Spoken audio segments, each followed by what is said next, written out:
పరీక్ష మొదలైన దగ్గర నుంచి ఈ రోజు వరకు ప్రతి కంటెస్టెంట్ పెట్టిన ప్రతి పరీక్షలో వాళ్ళ 100% ఎఫర్ట్ ని పెడుతూనే వచ్చారు. వింటానికి విల్లింగ్ గా ఉంటే శ్రీకృష్ణుడు భగవద్గీతలో అర్జునుడికి ఇంత చెప్పాడు. మిగిలింది కేవలం ఈ రోజు మాత్రమే.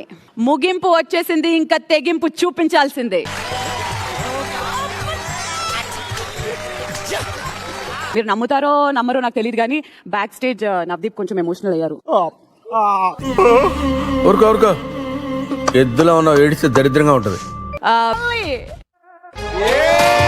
And the winner is Harish.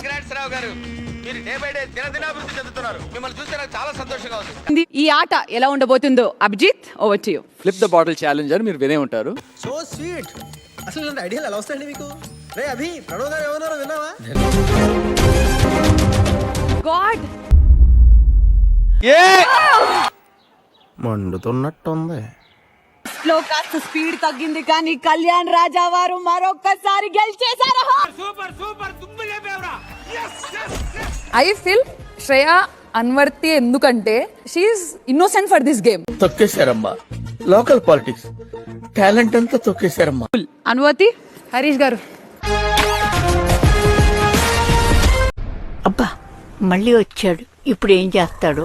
Common man, నేను కామన్ మ్యాన్ కాదు, నేను ఒక అసామాన్యుడిని అని మీరు ఒక క్రియేట్ చేసుకున్న పర్సనాలిటీ, మీరు బయట ఇలా ఉండరని నా ఫీల్. సరే, అపార్థం చేసుకునేవాడికి నేను ఇప్పుడు కరెక్ట్గా క్లారిటీ ఇచ్చి లేదురా ఇలా అని చెప్పాల్సిన అవసరం నాకు లేదు. నువ్వేమనుకుంటే ప్రతి మనిషి తన లైఫ్ ని తనకు కావాల్సినట్టు డిజైన్ చేసుకుంటాడు, క్రియేట్ చేసుకుంటాడు. ఓకేనా? ఇలా ఉంటే తప్పేంటి? నేను ఎలానే ఉంటాను, నేను నాలాగా ఉంటాను. సో అన్వర్ది వచ్చేసి పవన్. చూడండి, పరమ బోరింగ్ బట్ ఏంటి అని అంటే ఒకరు కౌంటర్ వేస్తున్నప్పుడు నువ్వే అంటావు కదా గన్ షాట్ అని చెప్పేసి నువ్వు ఒప్పుకున్నావు కదా, ఆ షాట్ వల్ల పడట్లేదు. నీ మీద ఉన్న ఇంప్రెషన్ మొత్తం అయితే and the winner is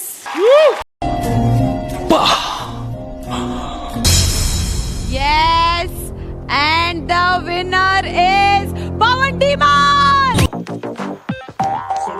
future ఉంది. నా ఎనర్జీ అంతా తీసి అర్చి మీ ముందున్న బల్బ్ ని పగలగొట్టాలి. ఆడియన్స్ మీద రివెంజ్ అన్నమాట. 2, 1 go.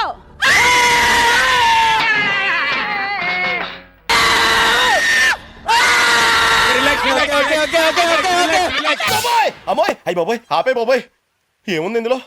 అసలు అరిస్తే బల్బు పగులుద్దా? ఏదో మీరు చేయమన్నారండి. ఓకే, సరదాగా చెప్పాం గానీ టాస్క్ అది కాదు. జనరల్ గా చెప్పాను రా, నేను సీరియస్ గా తీసుకున్నాను. And the winner is Srijantam. దోలు తీరిపోయింది. మర్యాద Manish gets 1 point. Keep it up నాన్న, నువ్వు లీడింగ్ లో ఉన్నావురా. The winner is మర్యాద మనీష్. నేనెప్పుడొస్తానో ఎప్పుడేం చేస్తానో ఎవ్వరికి తెలియదు. ఒక అడుగు దూరంలో ఉన్నాను అని అడుగు మీ చేతిలో ఉంటుంది. నా పర్ఫార్మెన్స్ కనుక మీకు నచ్చినట్టయితే నాకు దయచేసి ఓటేయండి. Please vote for me. Thank you.